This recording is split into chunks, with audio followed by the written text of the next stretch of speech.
আপনারা শুনছেন গল্প কোল্যাটারাল লাভ পর্ব 10।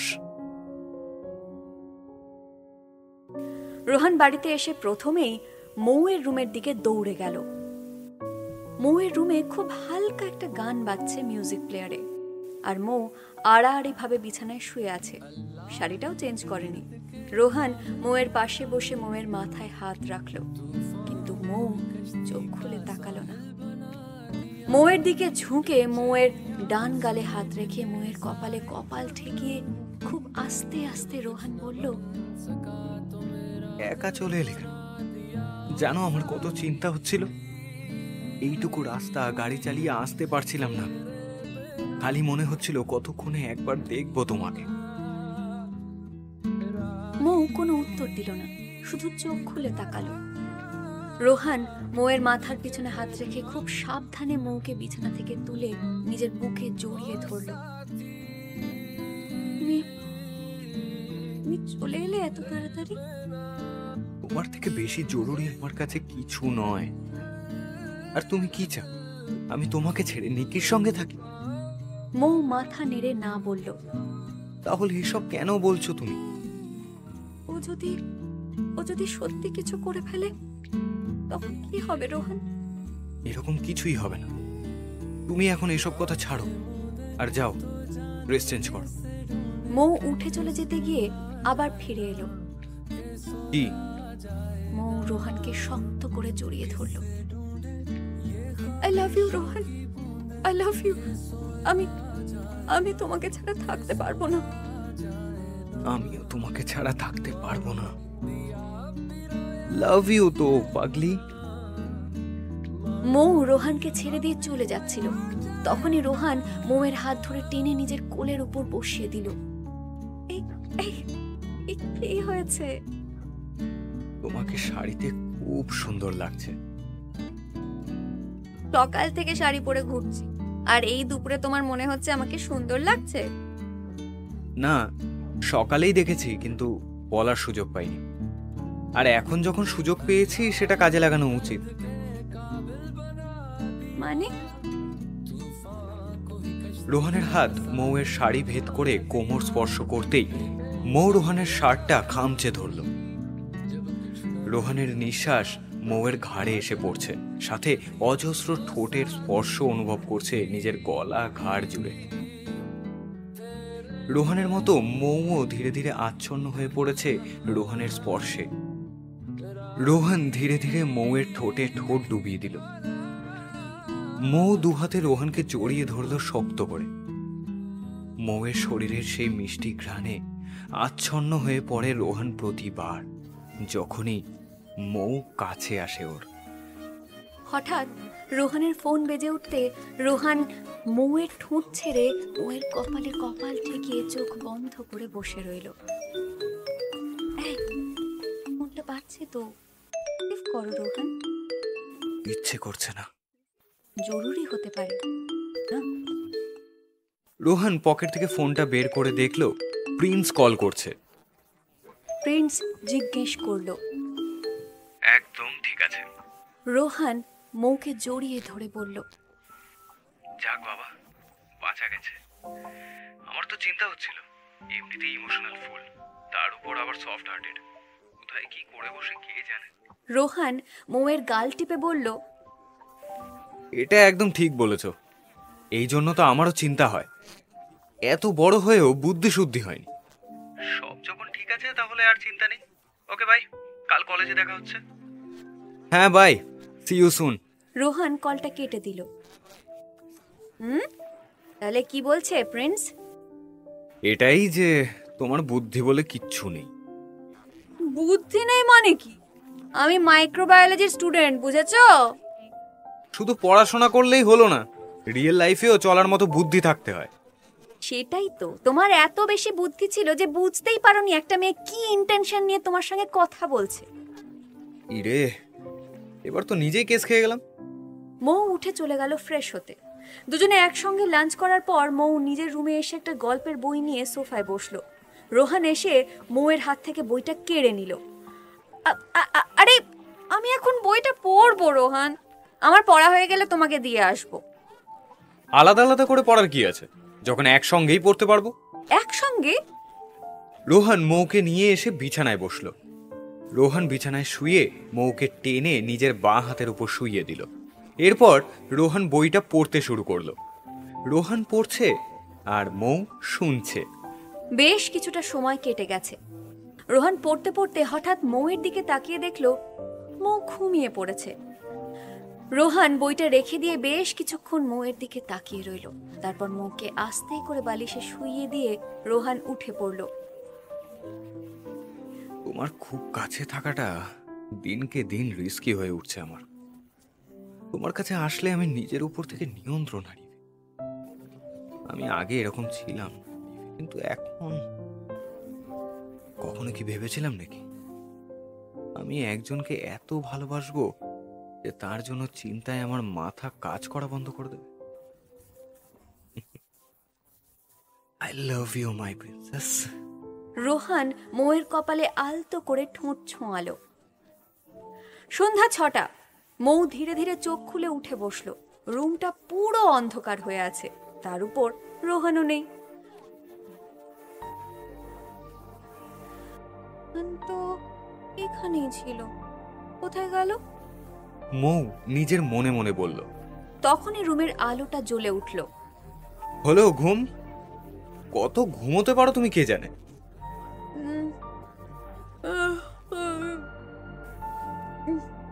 তুমি কোথায় গেছিলে? গল্পটা পড়ে চলেছি আর তুমি দিব্যি ঘুমিয়ে পড়লে। এবার তুমি ঘুমিয়ে পড়ার পর আমি তোমার রুমে থাকবো, এটা খুব খারাপ দেখায়।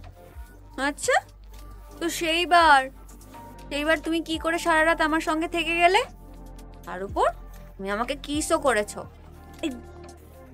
মৌ কথাটা বলেই সাথে সাথে জিভ কাটলো। এক মিনিট, তোমার সেই ঘটনাটা মনে আছে? কোন ঘটনা? না তো, আমি কিছু জানি না, আমার কিছু মনে নেই। মিথ্যে বলবে না মৌ, তোমার সব মনে ছিল। Thank god. আমি তো ভেবেছিলাম তোমার অবচেতন মনের সুযোগ নিয়েছি আমি। না, তুমি কোনো সুযোগ নাওনি। তুমি একা নও, আমিও তোমার সঙ্গ দিয়েছিলাম। তোমাকে বাধা দেওয়া উচিত ছিল, বাট আমি তাই তোমার কোনো দোষ ছিল না। সেদিন কেন কিভাবে আমি তোমার কাছে গিয়েছিলাম আমি সত্যি বুঝতে পারছিলাম না, কিন্তু এখন আমি কারণটা জানি। কি কারণ? আমি অনেক আগে থেকেই তোমার জন্য একটা টান অনুভব করি, কিন্তু সেটা আমার অজানা ছিল। ভাগ্যিস ঠিক সময় জানতে পেরেছি, নয়তো এত কিউট একটা লাইফ পার্টনার মিস করে ফেলতাম। রোহন মৌয়ের গালটা টিপে দিয়ে বলল। মৌ রোহনের কথা শুনে হাসল। কলেজে পৌঁছে মৌ নিজের ক্লাসে চলে গেল। রোহন ক্লাসে এসে বসতে ঋতু আর রাহুল মৌয়ের খবর নিল, আর রোহন জানালো মৌ ঠিক আছে। রাহুল আর ঋতুর সঙ্গে রোহন কথা বলছিল, এরই মাঝখানে স্নেহা এসে রোহনকে ডাকলো। স্নেহা আলাদা করে কথা বলতে চায় বলে রোহন ক্লাস থেকে বেরিয়ে করিডোরে চলে এলো। রোহন, আমি জানি কাল অহেতুক একটা সিন ক্রিয়েট হয়েছে, কিন্তু সত্যি বলতে আমি এসব কিছুই জানতাম না। আমি জানি স্নেহা, তুমি প্লিজ গিল্টি ফিল করো না। নিকি হয়তো তোমাকে সত্যি খুব ভালোবাসে। তুমি কি একবার ভেবে দেখতে পারো না ব্যাপারটা? তুমি কি জানো তুমি কি বলছো? মৌকে ছাড়া অন্য কারোর কথা আমি ভাবতেও পারি না। মৌয়ের সঙ্গে তোমার রিলেশন হয়েছে জাস্ট কিছুদিন আগে, তাই একবার তুমি নিকির কথাটা ভেবে দেখতেই পারো। মৌ খুব সফট হার্টেড, ওর মধ্যে ছেলে মানুষটাও বড্ড বেশি।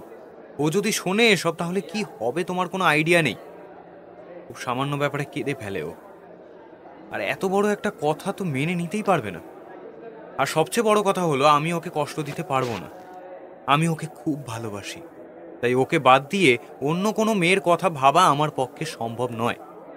আর প্লিজ মৌয়ের সামনে এসব আর বলো না।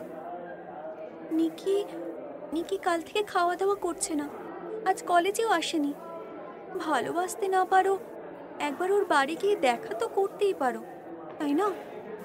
এরই মধ্যে প্রিন্স রোহনের পাশে এসে দাঁড়ালো এবং বলল, না, রোহন নিকির সঙ্গে দেখা করতে যাবে না, আর নিকির বাড়ি যাওয়ার তো প্রশ্নই ওঠে না। আচ্ছা আমাদের মাঝখানে কথা বলছো? কারণ তুমি যেটা বলছো এটা করলে রোহানের সঙ্গে মৌয়ের রিলেশনটায় এফেক্ট পড়তে পারে, আর মৌ আমার বন্ধু হয়, ওর ক্ষতি হবে এরকম কিছু আমি হতে দেব না। তোমার ওই বোন যে কি কি করতে পারে সেটা আমার জানা আছে ভালো করে। এই শোনো, তুমি একটু বেশি বাড়াবাড়ি করছো কিন্তু। রোহান ক্লাসে যাও, তুমি নিকির সঙ্গে দেখা করতে যাবে না। রোহান নিজের ক্লাসে চলে গেল। প্রিন্স এবার স্নেহাকে বলল, তোমার বোন একটা সাইকো পেশেন্ট, বুঝেছো? ওর সঙ্গে দেখা করতে গেলে রোহান ঠিক কোন পরিস্থিতিতে পড়তে পারে এটা আমি জানি। এই শোনো, তোমার না কোনো অধিকার নেই আমার বোনকে এসব বলার, বুঝেছো? ছোট থেকে যা চায় তাই পায় তো, তাই কিছু না পেলে তোমার বোনের মাথা খারাপ হয়ে যায়। ও সত্যি একটা সাইকো, আর এক কথায় বলতে গেলে তোমার বোনের ক্যারেক্টারটাও না বাঁধিয়ে রাখার মতো। তোমার সমস্যা কোথায় বলো তো? সবসময় কেন এইভাবে কথা বলো? কারণ তোমরা এটাই ডিজার্ভ করো, একজন হার্টলেস আর একজন ক্যারেক্টারলেস। কথাটা বলেই প্রিন্স চলে যায়। স্নেহা রাগে গজগজ করতে করতে নিজের ক্লাসে চলে গেল। ব্রেক টাইম শুরু হতে মৌ 5 তলা থেকে নিচে আসছিল, তখন স্নেহা এসে মৌয়ের পথ আটকে দাঁড়ালো। কিছু বলবে? মৌ জিজ্ঞাসা করলো। তোমাকে আর কি বলবো, এতগুলো ছেলে তোমার আগে পিছে ঘুরছিল, এতেও তোমার শান্তি হয়নি। রোহানকেও দরকার ছিল, ব্যাস রোহানকেও পেয়ে গেলে। শুধুমাত্র তোমার জন্য আমার বোন না খেয়ে জেদ করে বসে আছে কাল থেকে। আমার জন্য? তা নয় তো কি? তুমি তো কাঁটার মতো রোহান আর নিকির মাঝখানে দাঁড়িয়ে আছো। আমি তো বুঝতেই পারছি না রোহান কি করে এত পরিবর্তন হয়ে গেল ওর। আগে তোমার সঙ্গে ঝগড়া হতো আর এখন সে তোমার জন্য ঝগড়া করছে। এই, তুমি আবার শুরু করেছো? দুই বোন মিলে তো জ্বালিয়ে মারছে দেখছি। মৌমিতা হঠাৎ এসেই চেঁচিয়ে উঠল। তুমি কেন আমাদের মাঝখানে কথা বলছো? বাধ্য হই বলতে। এই মৌ, চল তো এখান থেকে, এদের সঙ্গে মুখ লাগানো মানেই দিন খারাপ। মৌ আর মৌমিতা কলেজের গ্রাউন্ডে চলে গেল। সবাই বকবক করলেও মৌ চুপচাপ বসে আছে। রোহান সবার মাঝখান থেকে মৌয়ের হাত ধরে উঠে চলে গেল। কি হয়েছে আমার দুষ্টুর? নিকি নিকি কিছু খাচ্ছে না রোহান, বাবা আমার জন্য। আমি তোমার আর নিকির মাঝখানে চলে এসেছি। কি আবোল তাবোল বকছে মেয়েটা। তুমি আমার আর নিকির মাঝখানে কখন এসেছো? আমি যতদূর জানি নিকি আমাদের দুজনের মাঝখানে চলে এসেছে। তোমাকে আমি আগে থেকেই ভালোবাসি মৌ, আর তুমিও আমাকে ভালোবাসো। এখন কেউ হঠাৎ করে যদি বলে আমি তোমাকে ভালোবাসি, আমি তোমাকে ছেড়ে দিয়ে তাকে ভালোবাসতে পারবো না, তাই না? মৌ মাথা নেড়ে হ্যাঁ বলল। জানি খুব খারাপ একটা পরিস্থিতির মধ্যে দিয়ে যেতে হচ্ছে আমাদের, তবে হ্যাঁ, আমি কখনো তোমার আর আমার মাঝখানে তৃতীয় ব্যক্তি আসতে দেব না।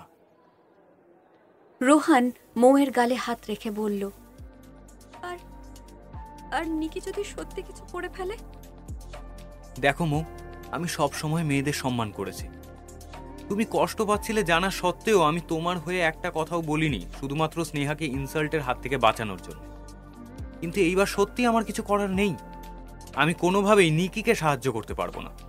ওকে বুঝতে হবে যে চাইলেই সবসময় সবকিছু পাওয়া যায় না। আর তোমাকে ছেড়ে অন্য কারোর কথা আমি ভাবতেও চাই। তাই তুমি এসব চিন্তা ঝেড়ে ফেলে দিয়ে নিজের পড়াশোনায় মন দাও। আর রোহান ভাবার অ্যাক্টিং করলো।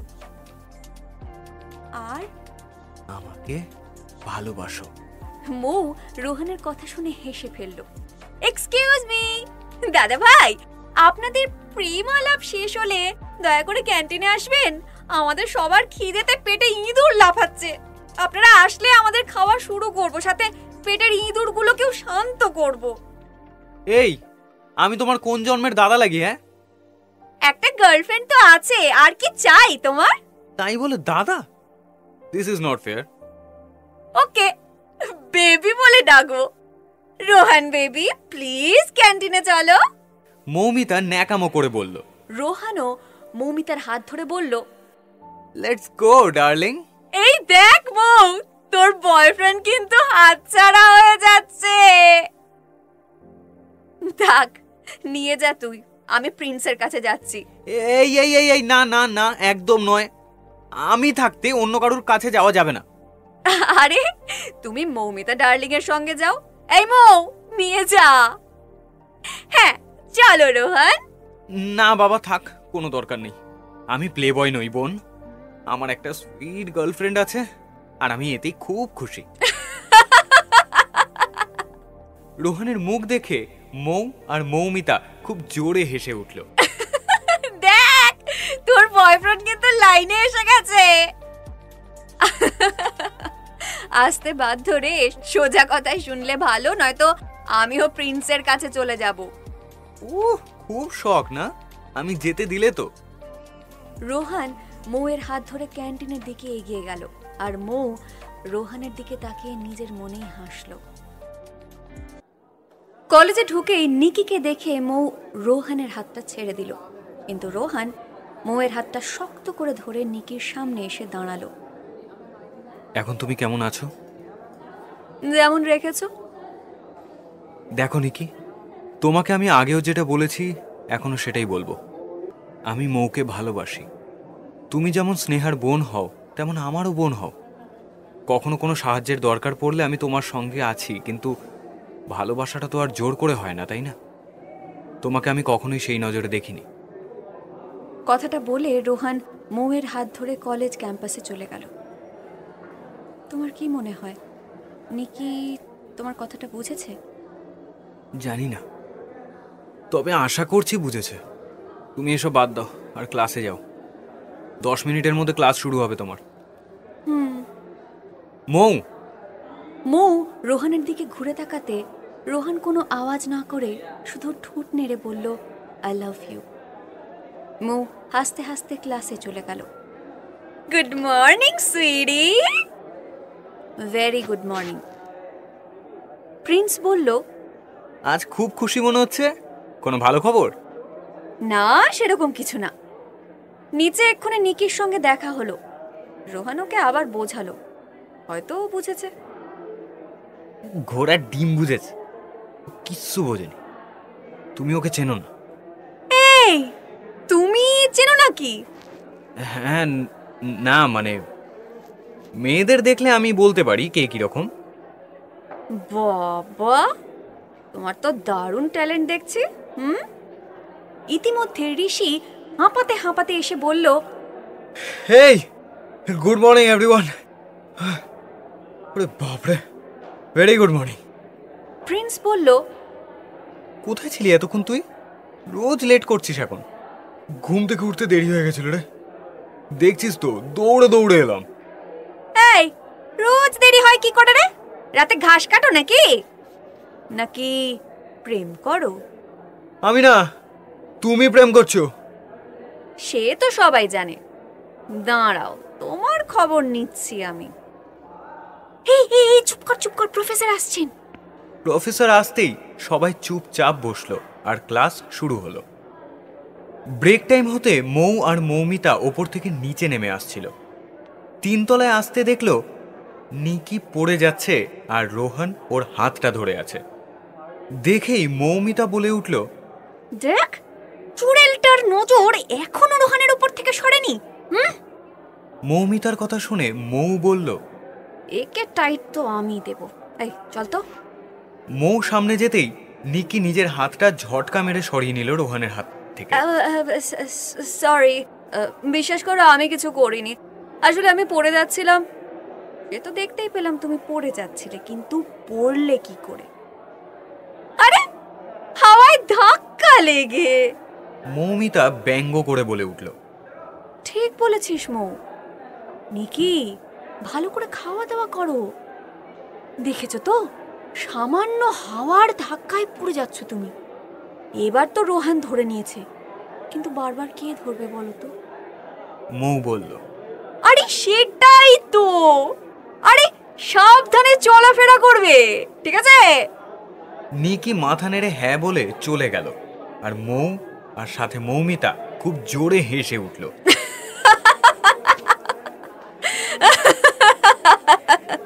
তোমরা দুজন সত্যি খুব ফাজিল। যে যেমন তার সঙ্গে তো সেরকমই করতে হয়, মৌমিতা বলল।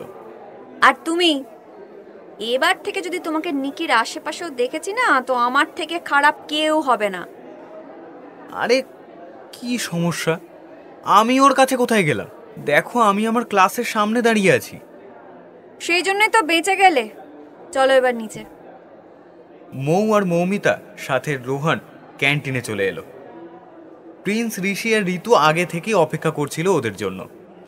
সবাই বসে কথা বলছে, এরই মাঝে মৌ হঠাৎ ঋতুকে বলল, হ্যাঁ রে ঋতু, রাতের বেলা ঘুম হয়নি তাই না?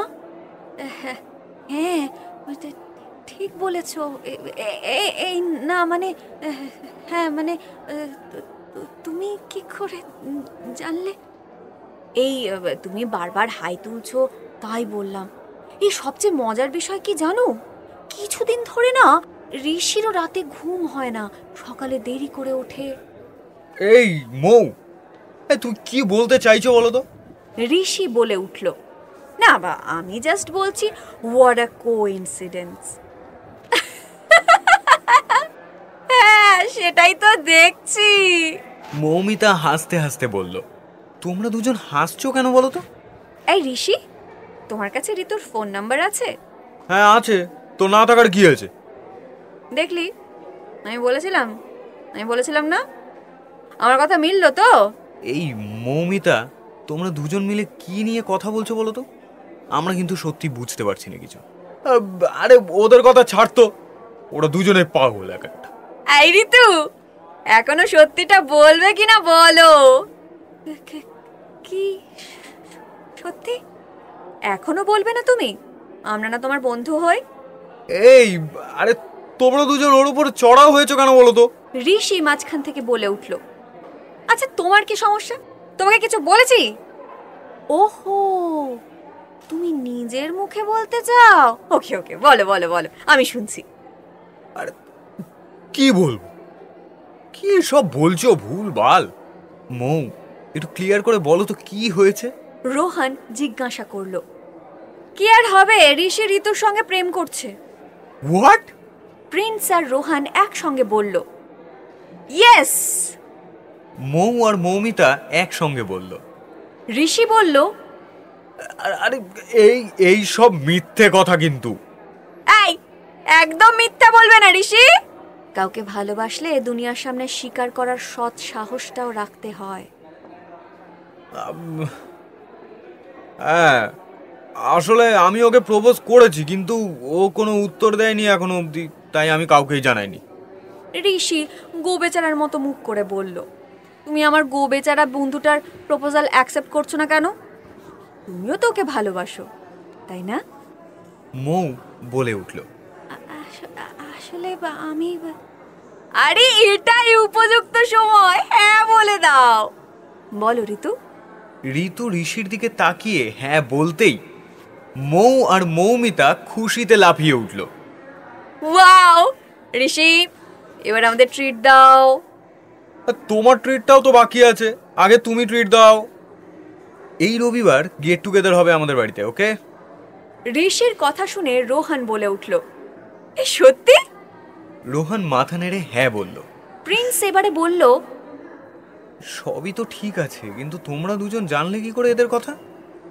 আরে গত এক সপ্তাহ আগে মমিতা ঋষির ফোন থেকে নোটসের ছবি নিতে গিয়ে ঋতুর ছবি পায়। ব্যাস, রহস্যের মেঘ ঘনীভূত হতে থাকে আর আমরা দুজন রহস্য উন্মোচন করি। একদম তাই, সন্দেহ তো আগেই ছিল, তারপর খোঁজ নিতে নিতে খবর পেয়ে গেলাম। বাহ, খুব ভালো। মাইক্রোবায়োলজি ছেড়ে তোমরা কিন্তু গোয়েন্দাগিরি করতে পারো। ঋষি বলল, এই আইডিয়াটা কিন্তু ভালো। Private detective Mou and Moumita. Moumita ভাব নিয়ে বলল। সবাই মৌমিতাকে দেখে হাসতে শুরু করলো। যাক, সবাই তো পার্টনার পেয়ে গেল, আমি একা রয়ে গেলাম। এই, আমিও তো আছি। আজ তো রাহুল আসেনি, তোর জন্য রাহুলই। না না না না না, একদম না, ওই রাহু নয়। প্রিন্সের কানে কানে বলল, প্রিন্স, তোমার জন্য স্নেহাকে ডাকবো? দরকার নেই, যাও, ব্রেক টাইম শেষ হয়ে গেছে, যাও। এটা বলে প্রিন্স উঠে চলে গেল। বাকিরাও যে যার ক্লাসে চলে গেল। কলেজ শেষে বাড়ি ফেরার পথে মৌ রোহানের সঙ্গে একটা কথাও বলেনি। রোহান কতবার চেষ্টা করছে মৌকে বোঝানোর জন্য, কিন্তু মৌ কিছুই শুনছে না। বাড়ির গেট ক্রস করে গাড়ি পার্কিং লটে এসে থামতেই মৌ গাড়ি থেকে নেমে ধড়াম করে দরজাটা বন্ধ করে দিল। মৌ, মৌ শোনো তো মৌ, এই মৌ। আমার কিছু শোনার নেই, যাও তুমি নিকির সঙ্গে থাকো। আরে আমার কি দোষ বলো তো? প্রফেসর নিজের থেকে ওর সঙ্গে আমার প্রজেক্ট করতে বলেছে। আমি কিচ্ছু শুনতে চাই না। আরে বিশ্বাস করো মৌ, ক্লাসের সবাইকে জুনিয়র ক্লাসের স্টুডেন্টদের সঙ্গে একটা প্রজেক্ট ওয়ার্ক করতে হবে। প্রফেসর নিজে বলেছে নিকির সঙ্গে প্রজেক্ট করতে, আমি কি করে প্রফেসরের মুখের উপর না করব? এই শোনো, ল্যাব প্রজেক্ট আমরাও করেছি রোহান, কিন্তু আমার সঙ্গে কে কাজ করবে সেটা আমি ঠিক করেছি, প্রফেসর কেন ঠিক করবে? হ্যাঁ, আমি সত্যি জানি না। তুমি যা খুশি করো, আমার আর বকবক করতে ইচ্ছে করছে না। মৌ নিজের রুমে গিয়ে দরজাটা বন্ধ করে দিল। রোহান কপাল চাপড়ে বলল, ও ভগবান, আমার লাইফেই এত ঝামেলা কেন? রোহান প্রিন্সকে বলল, মৌ কাল থেকে আমার সঙ্গে কথাই বলছে না, না কিছু শুনছে না কিছু বুঝতে চাইছে। আমি কি করব বলো তো? প্রিন্স বলল, বুঝতে পারছি তোমার সিচুয়েশনটা। আমার মনে হয় নিকি প্রফেসরকে কনভিন্স করেছে যাতে তোমার সঙ্গে প্রজেক্টটা করতে পারে, হয়তো। কিন্তু আমি তো প্রফেসরের মুখের উপরে না করতে পারছি না। না, 1 সপ্তাহ লাগবে প্রজেক্টটা করতে। এই একটা সপ্তাহ তোমাকে ম্যানেজ করতেই হবে। চেষ্টা করবে নিকির থেকে যতটা দূরত্ব বজায় রাখতে পারো। আর রইল মৌয়ের কথা, আমার মনে হয় না ও তোমার উপর বেশিক্ষণ রাগ করে থাকতে পারবে। এই সপ্তাহটা তাড়াতাড়ি কাটলে আমি বাঁচি। আর হ্যাঁ, এই সপ্তাহের শেষে আবার গেট টুগেদার আছে তো, তাও আবার তোমার বাড়িতেই। সে তো হবে, কিন্তু ততদিনে মৌয়ের রাগটা কমলে হয়। হ্যাঁ হ্যাঁ, ঠিক হয়ে যাবে। যাও ক্লাসে যাও। মৌ ওর জুনিয়র মানে অরুন্ধতী নামে একটি মেয়ের সঙ্গে প্রজেক্ট করছে। মৌয়ের বেশিরভাগ কাজটাই হলো ল্যাবে টেস্ট করে রিপোর্ট তৈরি করা। মৌ বেশিরভাগ সময়টাই ল্যাবে কাটায়। এখনো মৌ অরুন্ধতীর সঙ্গে ল্যাবে কাজ করছে। দিদি দিদি দেখো, এটা আমি ঠিক বুঝতে পারছি না। এটা একবার বইতে দেখতে হবে। তুমি বসো, আমি লাইব্রেরি থেকে বইটা নিয়ে আসছি। আমি আমি যাব? না না, আমি যাচ্ছি। মৌ ল্যাব থেকে বেরিয়ে সোজা লাইব্রেরিতে চলে এলো। লাইব্রেরিতে ঢুকতেই দেখলো রোহান আর নিকি কম্পাস ধরে নিয়ে কি সব গ্রাফ আঁকছে। মৌ ওদের দিকে না তাকিয়ে বুক সেলফের কাছে চলে গেল। রোহান মৌকে দেখে কাজ ছেড়ে মৌয়ের দিকেই তাকিয়ে রইল। মৌয়ের গায়ে সাদা কোটটা দেখেই বুঝলো মৌ ল্যাবে কাজ করছে। মৌ বইটা নিয়ে বেরিয়েই যাচ্ছিল, তখনই রোহান ডাকলো, মৌ। আমার কথা বলার সময় নেই, অরুন্ধতী অপেক্ষা করছে আমার জন্য। মৌ কথাটা বলেই গটগট করে হেঁটে বেরিয়ে চলে গেল। রোহান আর কি করবে, নিজের কাজে মন দিল। দেখতে দেখতে 4টে দিন কেটে গেছে। মৌ রোহানের সঙ্গে কলেজে আসে আর কলেজ শেষে বাড়ি যায়। এর বাইরে একবারও রোহানের সামনে আসে না, আর কথাও বলে না। আহারে বেচারি, কি কষ্ট, তাই না? মৌ যেতে গিয়েও দাঁড়িয়ে পড়লো ওর কথা শুনে। কষ্ট? তাও আবার আমার? তোমারই তো। রোহানকে আমার সঙ্গে দেখে সহ্য করতে পারছো না, তাই না? তুমি কোনো স্টার নাকি যে তোমাকে দেখে জ্বলবো? আর তোমার সঙ্গে রোহান প্রজেক্ট করছে, এর বেশি কিছুই নয়। এখন প্রজেক্ট করছে বলে সঙ্গে আছে, আর খুব তাড়াতাড়ি সব সময় সঙ্গে থাকবে। নিকি কথাটা বলে চলে গেল। মৌ পিছনে ঘুরে দেখলো প্রিন্স দাঁড়িয়ে আছে। তো তুমি এখানে? তুমি যত রাগ করে রোহানের থেকে দূরে সরে যাবে, ততই এই মেয়েটা সুযোগ পাবে রোহানের কাছে যাওয়ার। তুমি কি বলতে চাইছো? বুদ্ধি খরচা করো মৌ, অকারণে রোহানের উপর রাগ করো না। কারণ রোহানের কোনো দোষই নেই। তুমি রোহানের সঙ্গে থাকলে এই মেয়েটা রোহানের কাছে যাওয়ার সাহসও করতে পারবে না। কিন্তু তুমি যদি রাগ করে দূরে সরে থাকো, এই মেয়েটা সুযোগ নেবে সেটার। আমি যেটা বললাম সেটা ভেবে দেখো, ওকে? বিকেল 4:30। রোহান রোহান বলছে, প্লিজ এই চ্যাপ্টারটা বুঝিয়ে দাও না। কলেজ ছুটি হয়ে গেছে নাকি? আজ আর কিছু নয়, যা সমস্যা কাল বলবে। এই চ্যাপ্টারটা খুব ছোট, বেশি সময় লাগবে না। কিন্তু প্রজেক্টের কাজ হয়ে গেছে রোহন? রোহন মৌকে দেখে অবাক হলো, আর তার চেয়েও বেশি শক খেলো মৌ নিজে থেকে এসেছে কথা বলতে দেখে। হ্যাঁ, হয়ে গেছে আজকের মতো কাজ। তোমার ল্যাবের কাজ শেষ? হ্যাঁ হয়ে গেছে, চলো বাড়ি যাই। না এখন নয়, মানে রোহন আমাকে একটা চ্যাপ্টার বুঝিয়ে দেবে। এত বড় লোক তুমি, তাহলে একটা টিউটর রাখুনি কেন? আর রোহন বলে ডাকছো কেন? Bad manners. রোহন তোমার সিনিয়র হয়, ওকে দাদা বলে ডাকবে, ঠিক আছে? রোহন চলো। মৌ রোহনের হাত ধরে বেরিয়ে চলে গেল। রোহন গাড়ি চালাতে চালাতে বারবার মৌয়ের দিকে তাকাচ্ছে আর বোঝার চেষ্টা করছে মৌয়ের এত সুবুদ্ধি হলো কি করে। বাড়িতে আসতে রোহন মৌকে টেনে নিজের রুমে নিয়ে এলো।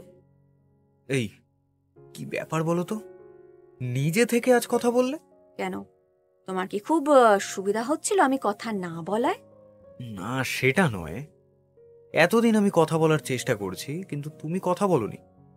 আজ বলছি, আর এবার থেকে বলবো, ওই নিকির থেকে তুমি দূরেই থাকবে। ওর খুব শখ আমার জায়গাটা নেওয়ার, ওর ব্যবস্থা তো আমি করব। কি ভেবেছে নিকি আমি রাগ করে কথা বলছি না বলে ও সুযোগ পেয়ে যাবে? হঠাৎ করে তোমার এত সুবুদ্ধি হলো কি করে? সেটা তোমাকে জানতে হবে না, তুমি শুধু মনে রাখবে তুমি আমার, আমার মানে আমারই। মৌ রোহনের কলার ধরে বলল। রোহন মৌয়ের কোমর জড়িয়ে ধরতে মৌ রোহনের কলার ছেড়ে দিল আর নিজেকে ছাড়ানোর চেষ্টা করতে লাগলো। এখন লাফালাফি করে লাভ নেই, নিজে থেকে যখন আমার কাছে এসেছো তাহলে তোমাকে ছেড়ে দেওয়ার প্রশ্নই ওঠে না। তোমার একটুও খারাপ লাগেনি যে আমি তোমার সঙ্গে কথা বলছি না? লেগেছে তো, কতবার কথা বলার চেষ্টা করেছি কিন্তু তুমিই বলনি। সরি রোহন, সরি, আমার বোঝা উচিত ছিল। তোমার কিছু করার নেই, তোমাকে তো প্রফেসরের কথা শুনতেই হবে।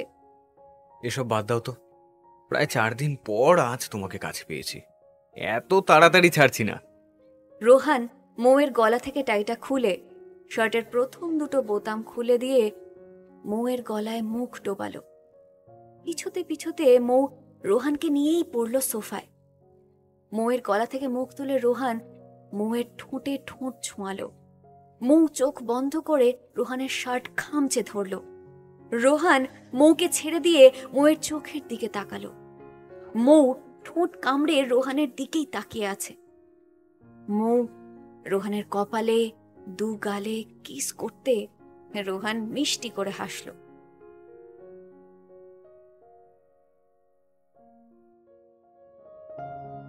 গল্পের পরবর্তী অংশ শোনার জন্য শুনতে থাকুন গল্প কোল্যাটারাল লাভ।